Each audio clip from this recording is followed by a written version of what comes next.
Budget milestones help you define expected spending levels at specific points in time and connect those expectations directly to project progress.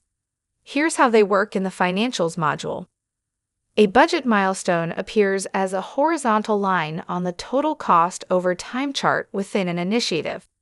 It marks a target expenditure level with a due date, making it easy to see whether your project is staying on track. To create or update budget milestones, open Administration, Financials, Budget Milestones. Give the milestone a name. Choose the initiative it applies to. Budget milestones work only at the initiative level. Enter the budget value, set the due date,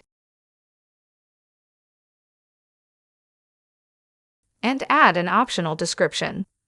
You can edit existing milestones at any time.